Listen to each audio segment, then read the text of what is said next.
Selanjutnya kita datang ke pemateri berikut dari Bea Cukai akan menyampaikan paparannya terkait dengan biar saja Bapak di depan. Nanti juga narasumber dari kementerian juga nanti di depan. Ya, ini materinya saling keterkaitan. Jadi nanti mungkin ada yang bertanya terkait dengan ini, bisa saling untuk melengkapi. Kepada Bapak Pak Gani, ya. Mari kita berikan aplaus untuk Pak Gani. Baik, Assalamualaikum warahmatullahi wabarakatuh. Salam sejahtera untuk kita semua. Sebelum kita mulai, perkenalan dulu Pak, nama saya Gani Kusnamaji. Saya dari LPC Tikomadia Pabean C Sorong. Saya di Bea Cukai Sorong berpindah atau menjabat sebagai fungsional peneliti dokumen terkait dengan penelitian dokumen. Insya Allah saya di sana Pak. Baik, terkait dengan ekspor Pak, pasti tidak bisa dilepaskan dari yang namanya kepabeanan Pak. Ekspor maupun impor di situ pasti akan terkait dengan kami, dengan Bea Cukai di situ. Tadi dari Bapak Agung bilang terkait dengan dari Kemendak terkait dengan komoditasnya, terus kemudian dari kami dari Bea Cukai terkait dengan masalah teknis terkait dengan arus barangnya Pak. Jadi terkait dengan arus barang pasti akan berkaitan dengan Bea Cukai.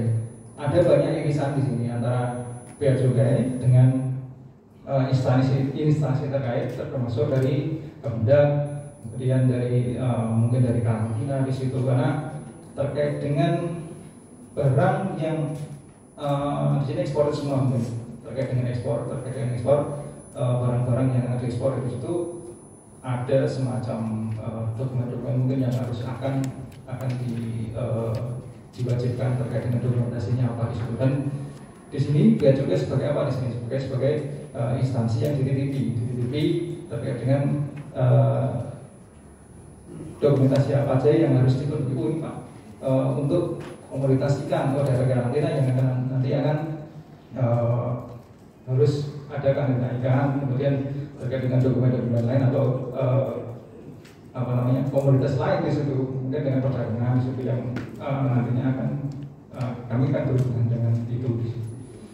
Baik, terkait dengan kita bicara masalah ekspor Pak ya, ekspor di sini kalau di Sorong sendiri dari Bea Cukai ada satu Pak, Bea Cukainya kantornya satu, cuman untuk kita kalau berbicara kalau Papua Barat di sini kita kantor Bea Cukai yang membawai atau terkait dengan pelayanan di situ ada 3 Pak.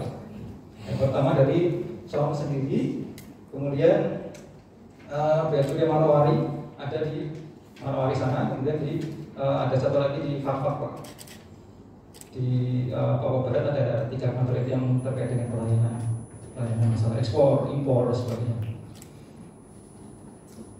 Jadi mungkin terkait dengan ekspor Pak ya, saya kan sekilas mungkin menjelaskan terkait dengan seperti apa sih tata laksana ekspornya gitu, mulai dari pengajuannya sampai nanti barang rilis sampai ekspor. Mungkin kita langsung ke materi Pak.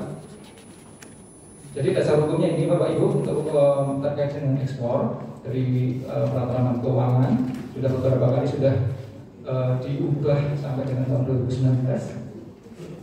Kemudian terkait dengan pemungutan bea keluar, ada beberapa barang yang dipungut bea keluar cuma sedikit saja banyak. Jadi banyak sebagian besar karena dari negara itu mendukung terkait dengan ekspor untuk bea keluar tidak ada. Ada beberapa barang saja yang di situ ada tarif bea keluarnya seperti apa CPO, kemudian kayu, kulit dan sebagainya. Ada PMK 22 tentang sawit, ada Gardijen juga dan sebagainya. Konsep ekspor di sini, apa sih ekspor? Ekspor itu adalah kalau kaitannya dengan kepabeanan adalah kegiatan mengeluarkan barang dari daerah pabean. Jadi daerah pabean itu apa? Daerah pabean itu ya Indonesia ini ada batas-batas tertentu yang sampai dengan zona ekonomi eksklusif di situ. Itu wilayah Indonesia, yaitu daerah Pabean namanya. Kegiatan mengeluarkan barang itu dikeluarkan dalam rangka apa? Ya semuanya hal, mau dikeluarkan dalam rangka mau dijual atau dalam rangka mau nanti akan dikembalikan lagi di situ. Itu namanya ekspor kegiatannya. Namun secara yuridis di sini adalah barang yang telah dimuat ke sarana pengangkut. Sarana pengangkut itu bisa kapal atau bisa pesawat di situ atau bisa truk. Dalam hal mungkin lalu lintas batas, kayak diskoutum dan sebagainya di situ. Dan itu dianggap dikeluarkan. Jadi ketika dimuat itu dianggap dikeluarkan dari daerah Pabean. Dan dianggap telah diekspor dan diperlakukan sebagai barang ekspor. Jadi ketika sudah dianggap sebagai ekspor di situ, barangnya barang ekspor di situ. Perlakuannya kan berbeda dengan barang yang belum dianggap sebagai barang ekspor. Next. Dokumennya apa di sini? Seperti dokumen perizinan, bukan perizinan saya kira, pemberitahuan namanya, pemberitahuan bahwa barang yang Bapak Ibu ketika sudah mau mengekspor barang itu ada pemberitahuan yang diberitahukan kepada negara melalui bea cukai yang namanya pemberitahuan ekspor barang PIB. Ada kodenya BC30. Wajib disampaikan di situ. Entah itu diekspor sementara itu diekspor kemudian nanti akan dikembalikan lagi. Niatnya apa? Niatnya ketika barang itu diekspor, bisa jadi barang ini nanti akan cuman sementara di luar negeri, semacam di reparasi atau mungkin di ada servis dan sebagainya, nanti akan balik lagi, namanya ekspor sementara. Kemudian barang ekspor sementara, barang ekspor sementara itu barang yang sudah diimpor ke Indonesia, kemudian dalam suatu hal dia mau diekspor kembali, itu namanya barang ekspor sementara. Perlakuannya sama seperti barang ekspor. Kemudian barang yang dikenakan BK melebihi batas pengecualian. Ada barang tertentu yang kena BK keluar namanya, melebihi batas pengecualiannya. Yang tidak wajib PIB yang seperti apa? Barang pribadi, Pak. Barang pribadi penumpang. Barang pribadi penumpang itu semacam ini. Ketika kita naik pesawat ke Singapura, nah di situ kita bawa barang. Mungkin barang yang di cabin atau barang yang di bagasi di situ. Nah itu tidak wajib untuk aju PIB karena PIB itu ya diajukan ke kantor Pabean. Ini nggak perlu, Pak. Tidak perlu. Di sini ada barang pribadi penumpang, kemudian awak sarana pengangkut, ada barang itu semacam kru pesawat, mungkin kru kapal semacam itu tidak wajib juga. Barang-barang itu tidak wajib diberitahukan. Kemudian ada barang lintas batas, barang orang-orang yang keluar masuk melalui perbatasan di semacam spor, ada di mana lagi, mungkin di Jaipur, di Merauke, di mana perbatasan semacam itu. Ada beberapa perbatasan yang dengan PNG itu, Pak. Ya, ada namanya lintas batas di situ. Itu tidak wajib untuk pakai PIB. Kemudian barang kiriman, kalau kita beli di Shopee, kemudian kita pasti dikirimnya melalui pos itu bisa dengan DHL atau dengan PT Pos atau TNT di situ. Kalau barangnya tidak melalui status tidak perlu PIB. Itu nanti urusan dengan DHL dan untuk pakai pemberitahuan yang lain bukan dengan PIB. Next. Untuk pengajuan PIB sendiri dari eksportir mengajukan PIB paling cepat 7 hari sebelum tanggal perkiraan ekspor. Jadi dalam PIB itu ada tanggal perkiraan ekspor yang akan diisi. Kapan sih waktu ekspornya? Nah, mulai hari ini sampai 7 hari ke depan itu boleh. Tapi sebelum hari ini atau mungkin katakanlah 8 hari ke depan itu nggak boleh. 7 hari di situ. Kemudian paling lambat adalah barang umum sebelum masuk kawasan Pabean. Kawasan Pabean itu kawasan dengan batas-batas tertentu yang ada di pelabuhan laut atau pelabuhan udara. Nah itu paling lama adalah sebelum barang masuk itu. Kemudian barang curah dan kendaraan CPU sebelum keberangkatan sarana pengangkut. Jadi barang curah itu semacam kayak minyak kemudian barang-barang biji-bijian di situ yang curah itu sebelum berangkatan sangat mengangkut. Ketentuan lapas eksponensi ini irisan dengan dari Kementerian Perdagangan dengan mungkin dari karantina di situ, yaitu dokumen tentang ketentuan lapas ekspor. Lapas itu adalah barang yang dilarang atau dibatasi. Jadi suatu barang yang dengan karena ketentuan tertentu dari suatu kementerian atau lembaga di situ yang membatasi atau melarang barang itu untuk keluar, untuk diekspor di sini. Nah, ini wajib untuk dipenuhi. Wajib pemenuhannya seperti apa? Tadi seperti disampaikan oleh Pak Agung tadi bahwa sudah tersistem secara nasional, itu namanya INSW, Pak. Ketika pengajuan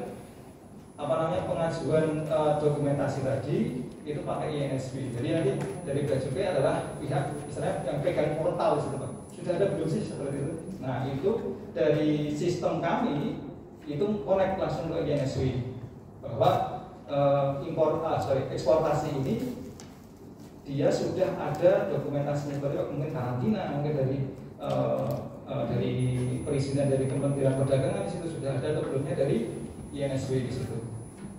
Kemudian sistem komputer pelayanan itu adalah sistem kami, sistem yang ada di kami untuk membantu pekerjaan secara sistemik, secara sistem, karena nanti akan connect dengan INSW tadi. Ada juga pejabat yang menangani lapas di sini, dia bisa meneliti di situ. Ketika suatu dokumen lapas wajib diteliti atau ini perlu diteliti secara manual, ada seperti itu yang biasanya terkait dengan mungkin kuota di situ, enggak di situ sudah ada terbuka di situ. Nah, nanti akan kembali ke pejabat yang menangani lapas. Kalau sudah akan kembalikan lagi ke sistem bahwa ini sudah atau belumnya. Kalau sudah ya sudah, nanti akan jalan lagi.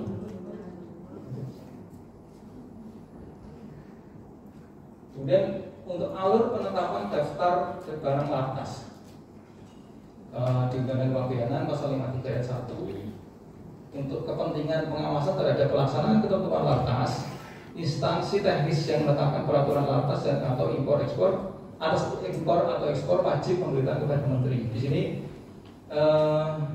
seperti yang saya bilang tadi bahwa Bea Cukai adalah instansi yang menerima titipan peraturan dari kementerian atau lembaga terkait dengan yang menangani komoditas tertentu, seperti karantina, terus kemudian kementerian kesehatan terkait dengan peraturan kesehatan, Kementerian Perdagangan dengan banyak barang di situ. Nah, ketika akan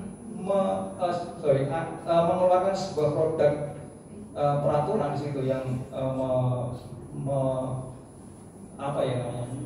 yang mengatur terkait dengan komoditas tertentu di situ, peraturan tadi harus disampaikan kepada Menteri Keuangan di sini nanti. Nah, ketika sudah disampaikan Menteri akan menetapkan bahwa barang ini nanti adalah barang latas, barang yang dilarang dan atau dibatasi di situ. Ada PMK juga di situ, PMK 224 tentang pengawasan terhadap impor atau ekspor barang latas. Seperti ini alurnya Bapak Ibu, dari teknis ke Menkeu, Dirjen pengawasannya, kemudian ada penelitian berdasarkan KMK itu, terus kemudian KMK atasnya, KMK atas itu kemudian KMK atas Kementerian Menteri Keuangan yang ditetapkan berdasarkan peraturan yang dari instansi terkait tersebut, dan diawasi oleh kami di sini.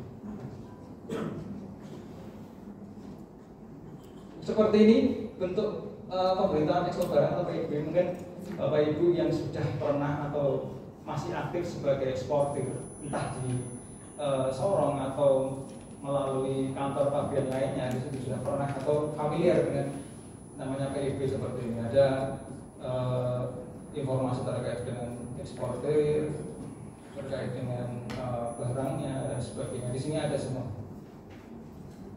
Ini yang lanjutannya, ada nilainya juga, ada tukarnya juga, seperti ini.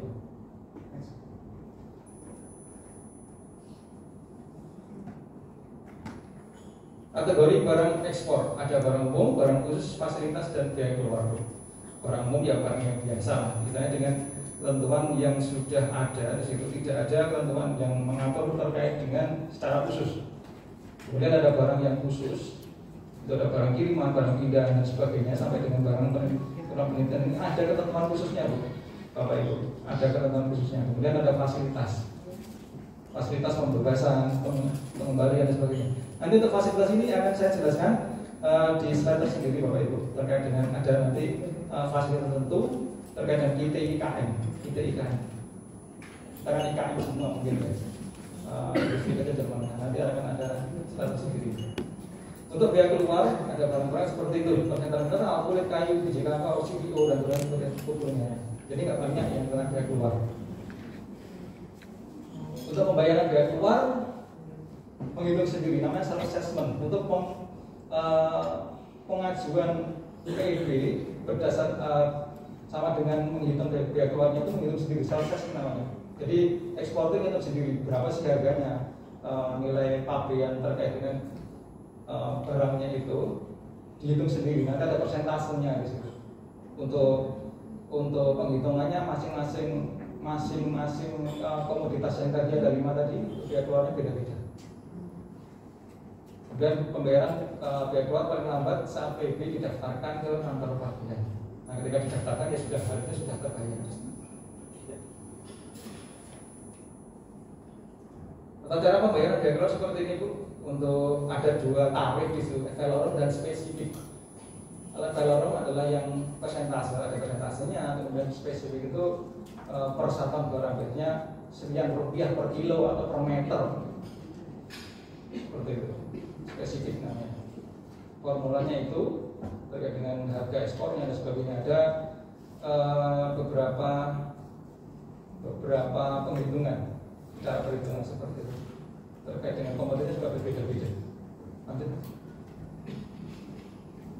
Proses pelayanan kepabeanan ekspor di sini, Bu. Bapak Ibu bisa melihat dari eksportir, kemudian pakai modul PIB-nya, kemudian PIB-nya di send, kemudian PIB-nya lewat INSB dulu. Nah, di sini proses INSB itu seperti lambangnya, Bu. Di sini dipakai hampir semua lembaga yang terkait dengan ekspor maupun impor di sini. Nah, kita bisa melihat dokumen ekspor atau impor yang kita sebut sebagai dokumen larangan atau batasan di sini. Itu melihat dari sini. Ini benar nggak dokumen yang sudah diajukan itu? Dokumennya valid nggak? Masih berlaku nggak di situ? Nah, nanti akan INSB yang akan meneliti di situ. Bisa ke pejabat untuk penelitiannya terkait dengan yang tadi semacam butuh penelitian. Kemudian masuk CISA itu sistem komputer pelayanan yang ada di BPK untuk pelayanan secara keseluruhan. Kemudian dapat nomor tanggal, ada periksa dan tidaknya. Jadi barang-barang yang diekspor itu ada yang diperiksa dan tidak. Ada yang periksa, ada yang tidak. Terkait dengan komoditas dan bukan komoditas, apa namanya, jenis ekspornya, ekspor apa, ada fasilitas dan sebagainya tadi terkait bahwa barang ini demikian. Lanjut. Nah, kriteria untuk barang yang diperiksa fisik. Jadi ketika nanti barang bapak atau ibu yang diekspor, ketika diperiksa itu jangan bukan loh, kenapa sih barang saya kok sampai diperiksa seperti itu? Kadang ada yang tidak, ada yang banyak yang tidak diperiksa, tapi barang saya diperiksa itu. Seperti ini, ada kriterianya. Ternyata barangnya adalah ekspor sementara, barangnya nantinya akan diimpor kembali. Kemudian reekspor itu barang yang diimpor. Yang kemarin ini barang impor nih, tapi tak sekarang karena hal tertentu saya ekspor kembali, seperti itu. Kemudian ada hasil analisa intelijen. Kemudian ada informasi DJP, ada pemeriksaan 100%, diperiksa lagi. Untuk fasilitas biaya keluar ditetapkan dirjen itu ada selektif berdasarkan manajer risiko yang dimasukkan ke dalam sistem, kemudian dipilih secara selektif untuk pemeriksaan. Pemeriksaan itu dilakukan di kawasan pabean di tempat pemuatan TPS, TPP atau TPB. TPS itu tempat pemuatan, tempat penimbunan sementara yang ada di mungkin di kawasan Pabean atau di di pelabuhan atau di bandara. Di situ ada yang namanya TPS, tempat penimbunan sementara. Dia digunakan untuk menimbun sementara barang-barang ini, barang ekspor maupun ekspor, sebelum dinaikkan ke kapal atau ke pesawat itu ditimbun dulu, kan nggak mungkin langsung dimasukkan. Nah, itu namanya TPS. Ada pengusaha yang di situ, dia mengusahakan bahwa TPS ini digunakan untuk menimbun dulu sebelum diekspor. Kemudian ada TPP, tempat penimbunan pabean, itu diusahakan oleh BPP sendiri untuk mengamankan atau menimbun barang-barang yang sudah ditetapkan jadi barang yang dikuasai atau barang yang sudah dikuasai negara semacam itu. Ada TPB, TPB itu tempat penimbunan berikan kawasan tertentu, tempat-tempat tertentu yang ditetapkan jadi TPB itu ada fasilitas penangguhan atau pembebasan biaya masuk atau biaya keluar di situ. Gudang eksportir atau tempat lain digunakan oleh eksportir untuk menyimpan barang ekspor dengan izin atau pemerintah dan berdasarkan sudah disetujui oleh parangan. Lanjut. Ada ketentuan kebetulan Bapak Ibu. PEB, pemberitahuan ekspor barang yang sudah diajukan itu kita bisa, ya kita nggak minta lah, pasti ada yang salah di situ. Dokumen-dokumen atau data-data yang sudah kita masukkan di situ, ternyata ada yang salah. Ada mekanisme untuk pembetulannya seperti ini. Yang boleh atau yang tidak boleh, yang apa sih? Untuk yang jenis barang, jumlah barang, nomor peti emas hanya dapat dilakukan sebelum barang ekspor masuk ke kawasan pabean. Dan sayangnya di Sorong itu belum ada namanya kawasan pabean, Bapak Ibu. Belum ada. Mungkin suatu saat akan ada, semoga saja ada kawasan pabean, jadi ada ekspor maupun impor yang bisa langsung masuk Sorong. Itu saat ini belum ada. Kalau mana susah. Di mana Pak ya? Kalau mana ada nggak ya? Ada seperti itu juga Pak. Untuk kalau walaupun belum ditemukan di kawasan pabean, suatu tempat bisa atau mungkin dia timbun atau bongkar. Itu untuk menimbun atau membongkar suatu kapal mungkin. Kapal ketika dia di kawasan pabean harusnya. Kapal ekspor maupun kapal impor, harusnya sandarnya di kawasan pabean. Seperti itu. Nah, ketika suatu kota, suatu tempat tidak ada kawasan pabean, yang belum ditentukan kawasan pabean, dia bisa satu kapal, dia kapal impor mungkin mau standar. Nah, dia harus ke Pelabuhan untuk mengajukan, saya boleh standar nggak di luar kawasan pabean, karena tidak ada di situ. Nah, seperti itu bisa Pak. Nanti atas izin kepala kantor, karena mempertimbangkan memang belum adanya kawasan pabean yang ada di mungkin di Sorong atau di mana seperti itu, boleh diperbolehkan seperti itu, ekspor maupun impor. Maka ini untuk yang jenis, jumlah dan nomor peti emas sebelum masuk kawasan pabean. Kemudian pembetulan terkait dengan nilai FOB. Nilai FOB itu nilai barang free on board. Nah, terus jenis valutanya itu untuk migas dan BBM paling lama 45 hari. Selain migas dan BBM paling lama 30 hari sejak tanggal pendaftaran BP.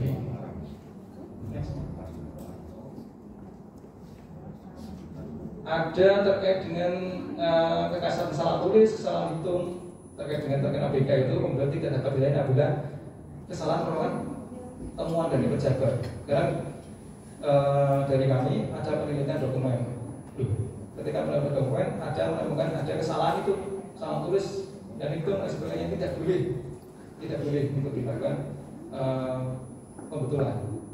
Kemudian sudah ditetapkan itu istilahnya dari pejabat sudah mengatakan sudah selesai, ada MPE-nya di situ, nota persetujuan ekspornya. Nah, setelah itu tidak boleh dilayani lagi untuk pembetulan ekspornya.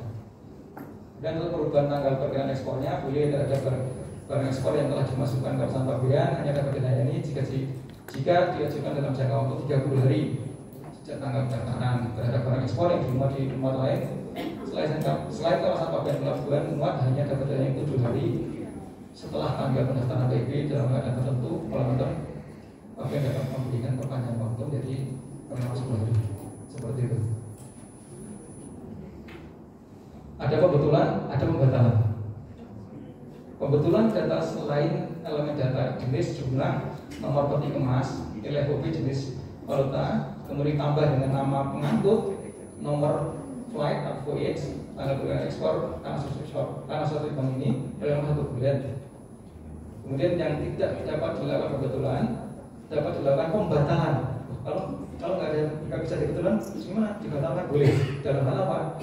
Salahnya apa? Nama eksportir, identitas dan sebagainya itu sepanjang belum dimuat di sarana pengangkut. Nah, kalau sudah dimuat gimana ya nggak boleh.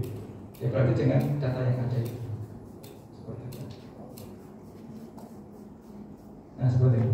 Untuk barang yang telah diberitahukan sebagai ekspor, telah mendapatkan nomor pendaftaran, dapat dibatalkan ekspornya. Ekspor itu jadi pelanggaran. Kalau ada pelanggaran nggak boleh juga.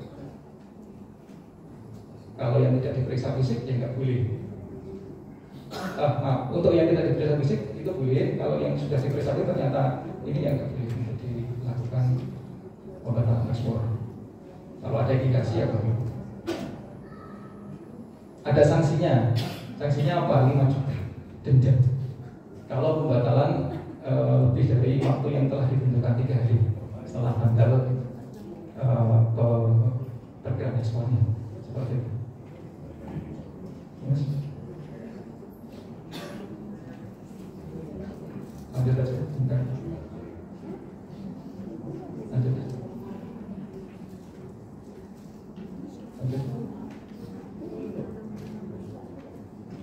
Nah, pelayanan PIB kantor PIB itu 24 jam, Bapak Ibu.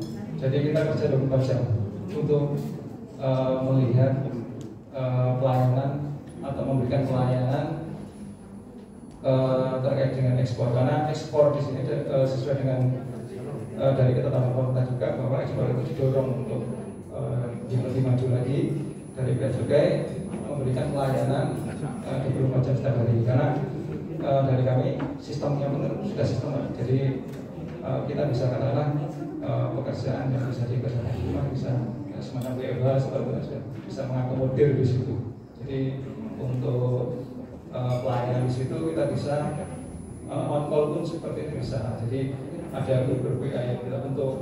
Jadi nggak harus serta-merta kalau ketika ada PIB yang diajukan ada permasalahan di situ, monggo silakan untuk disampaikan kami. Kalau ada permasalahan nanti kita tahu. Ini sanksi-sanksinya. Saya kira nggak perlu. Seperti itu untuk alur ekspor secara umum, Bapak Ibu. Mungkin kalau ada pertanyaan nanti bisa jawab atau bisa bertanya di ada nanti kontak saya. Mungkin terkait dengan ekspor yang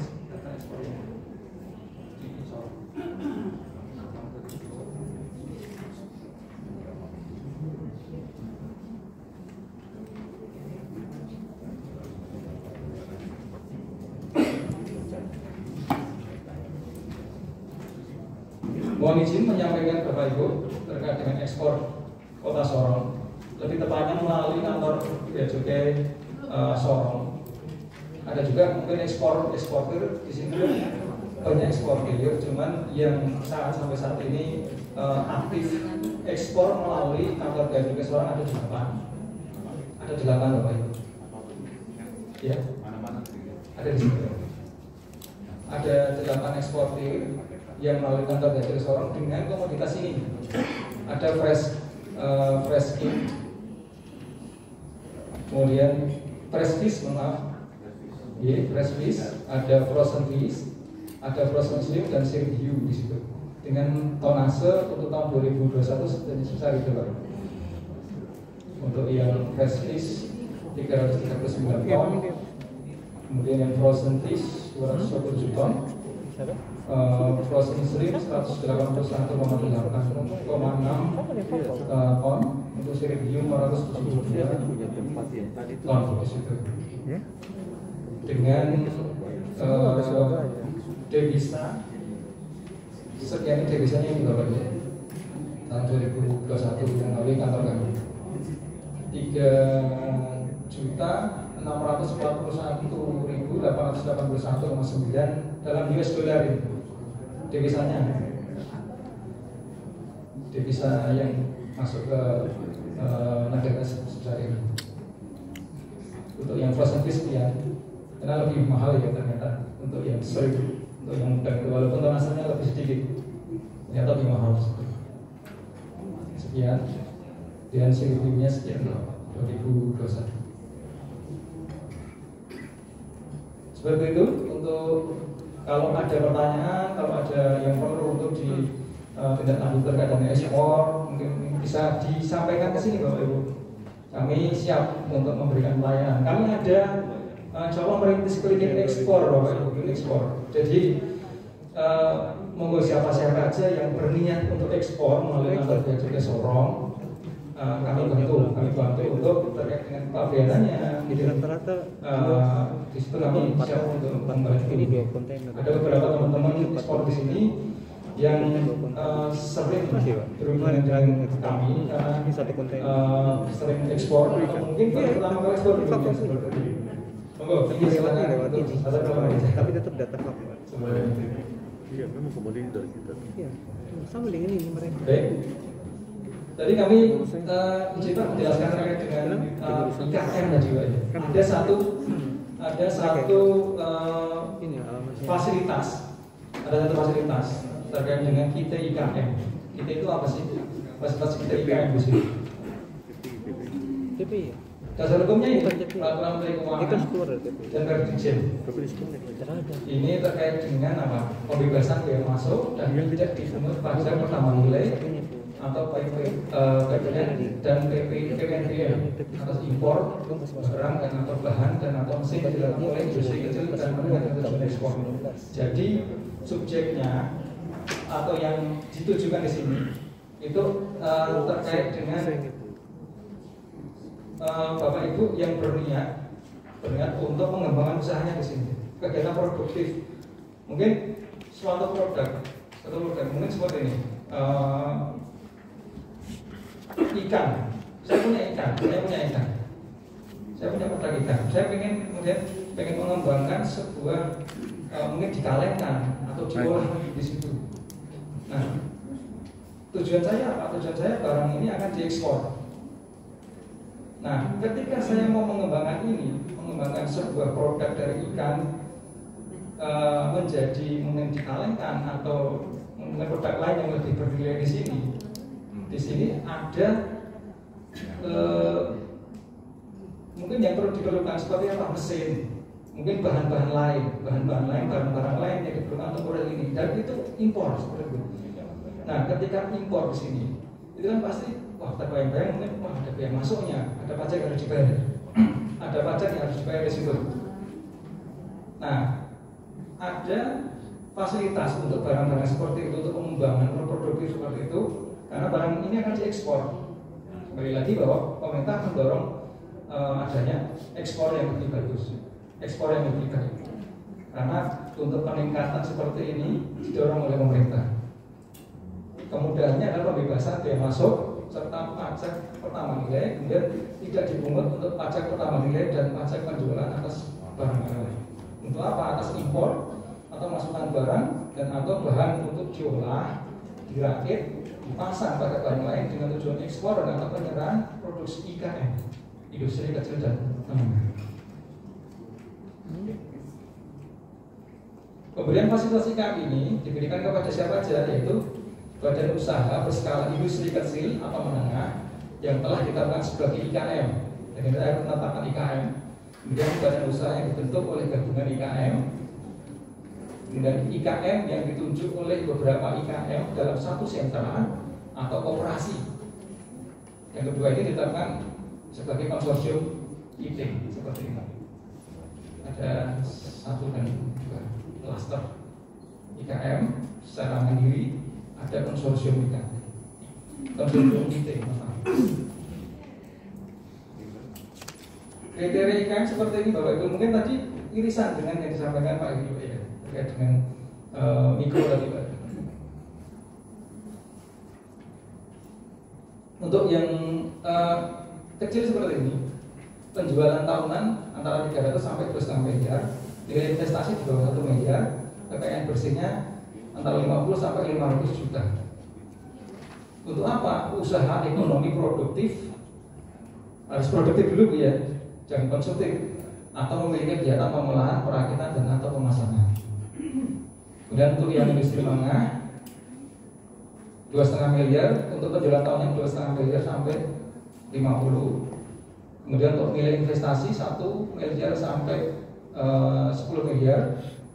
Kemudian kekayaan bersih 500 sampai 10 miliar. Sama juga untuk produktif atau memiliki kegiatan pengolahan, perakitan dan atau pemasaran.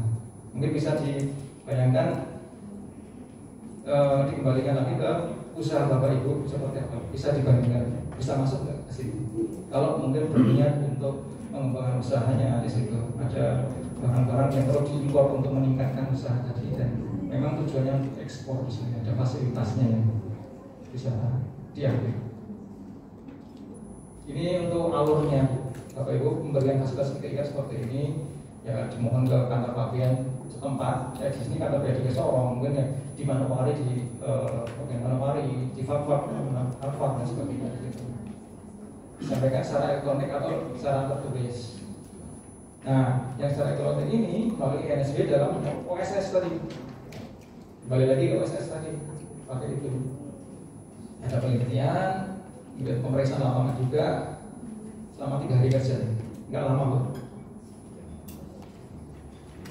Kalau setuju nanti ada surat keputusan, dapat memiliki IKM dan memproses permohonan akses Pabean. Kalau ada penolakan, nanti ada surat penolakan terus harus dilaksanakan. Seperti itu. Ini daftar isian mungkin yang diisi waktu pengajuan, waktu pengajuan ada nomor induk perusahaan dan sebagainya di sini. Ada beberapa, bisa mungkin dibaca di situ. Semacam itu daftar isian. Ini konsorsium. Apa sih konsorsium? Ya, membentuk usaha seperti ini. KMA, KMB, dan sebagainya membentuk badan usaha. Itu namanya konsorsium namanya sektor. Kemudian IKM koordinator dari IKM A, B, C, D, E, C yang jadikan sebagai koordinator di situ. Nanti yang akan mewakili. Kemudian ada yang koperasi, ada satu koperasi yang mewakili IKM, beberapa IKM. Nah, nantinya dia disebut sebagai konsorsium, akan mewakili beberapa IKM tadi.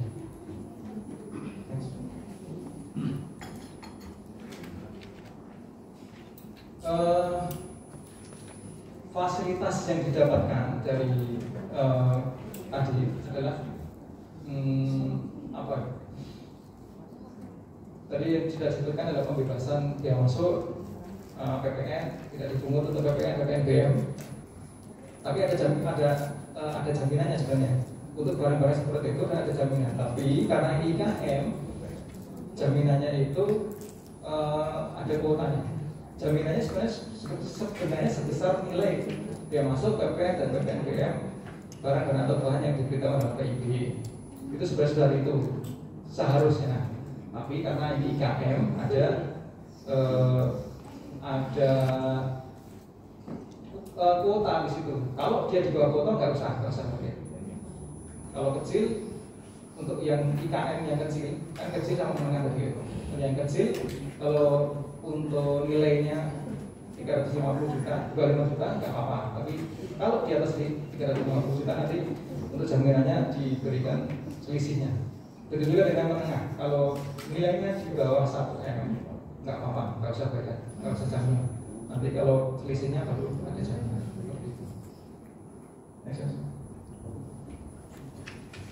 Ini untuk bahan bakunya disesuaikan dengan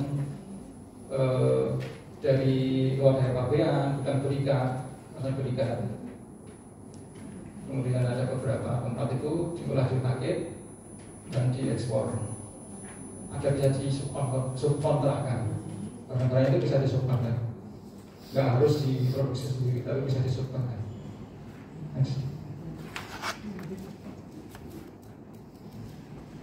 Jangka waktu untuk disebut sebagai atau mendapatkan fasilitas IKM itu adalah 1 atau 12 bulan sebenarnya.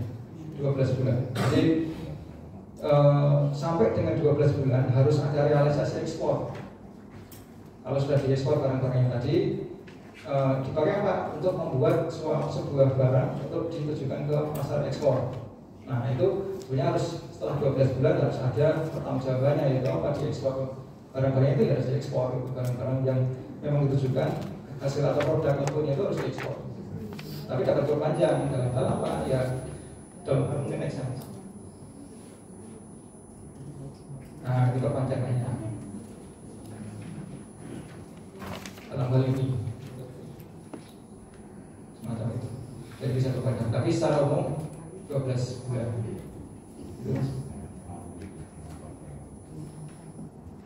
Itu Bapak dan Ibu, terkait dengan kita IKM ini, kami berencana untuk membuat sebuah mungkin webinar yang ada webinar di hari Jumat melalui webinar. Kalau Bapak dan Ibu berkenan atau mungkin tertarik dengan fasilitas kita IKM ini, bisa mungkin bergabung join di webinar itu. Ada mungkin nanti tadi sudah di nomor telepon, WA, email bisa ditanyakan untuk ID Zoom sama ininya, sama apa namanya, passwordnya di situ. Semoga tidak bosan karena cuma semacam itu yang kami sampaikan. Semoga mendapat sebuah pelajaran baru, Bapak Ibu, ada ilmu baru terkait dengan ekspor. Mohon maaf atas kalau ada kesalahan. Terima kasih cukup Bapak Ibu. Assalamualaikum warahmatullahi wabarakatuh. Salam sejahtera. Kita